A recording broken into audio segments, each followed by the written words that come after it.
Namaste, everybody. Parenting, one of the most serious affairs of life, but unfortunately, one of the most ignored or taken for granted experience, I can say.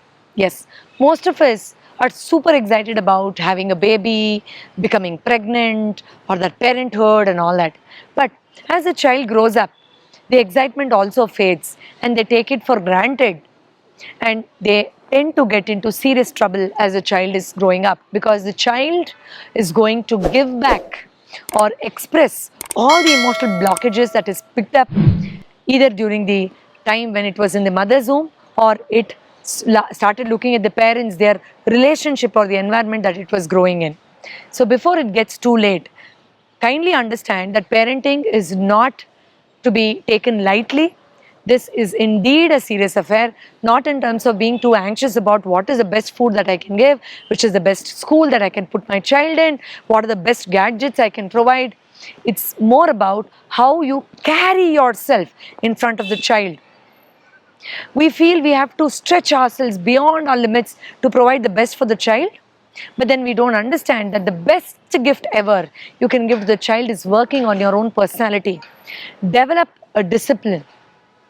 First and foremost, see what is that laziness, that sluggish attitude that you carry, that if you get over, you will be an indirect influence to the child. And do not wait for the child to become an adult and say that, oh, it's only when he grows he's going to understand all this. No. Right from the time the baby is in the mother's womb, it picks up the patterns. Of course, genes is real. Epigenetics is one of the things that we talk about in healing science. Ignore or you want to inculcate, because these are the things that is going to register in the subconscious layer of the child. So put on your jogging shoes, go out there for an exercise, do some breathing exercise, and most importantly, give some self time. When you sit with yourself, you're uplifting the energy, which indirectly will have an impact on the child. Now, the second most important thing you should be doing is to connect with your partner.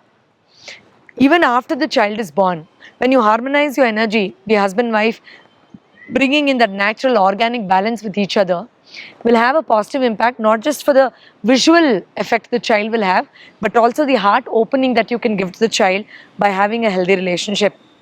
And of course, the third one is these little gestures, like, comparing the child, or maybe telling someone else that the first child is more fair skinned than the second one, he is more competent, he has better memory power, so on and so forth.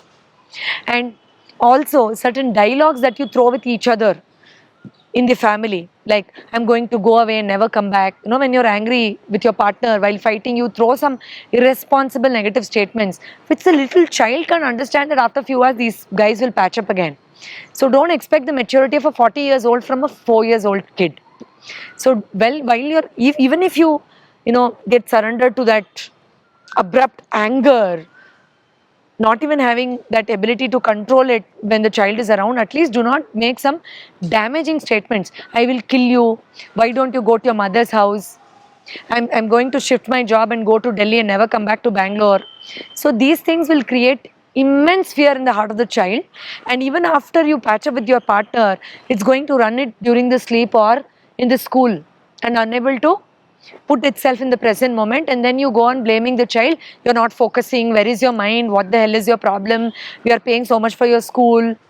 But the innate fear that is there in the child, even if you ask hundreds of questions, it won't know that I have picked it up from the fight that you recently had with each other. So do not do this damaging thing for your child and then later start wondering what is wrong with my little one. There are so many other things that we can't afford to ignore, like making statements that one day I want you to buy a house like this. We can be very happy if we go in this car. I'm never saying don't tell the child to grow materialistically. That's left to you. But if you tell the child that the happiness quotient is directly proportional to the house or the branded shoes you wear, the child is not going to be just a troublemaker at the home, but never be happy organically, no matter how much he or she earns. So please have that present state of mind in your own self to tell, look at the bright, beautiful flower in the garden today. Look how beautiful the butterfly is. Wow, look at the mist today. The climate is so fantastic and beautiful. Do you feel the aroma? in this temple. So make the child feel that happiness is everywhere, spread across all subtle experiences of life. Well, last but not the least, do not torture the child for giving good academic performance. Please don't make the child feel that without good marks on the mark sheet, the life has come to an end. Yes, definitely make your child a little disciplined, make them understand the significance of gathering wisdom, but do not petrify them for those A or A plus grades on the mark sheet at the young age. Your child is not going to paste the mark sheet on the face just like you are not carrying it. So please have that maturity while handling the child and let the child blossom its unique nature that it is born here for. If you have any doubts about parenting, do let me know in the comment box. I'll be more than happy to help. Next time, I'll meet you again with another useful tip on progress therapy. Thank you so much for watching. Namaste.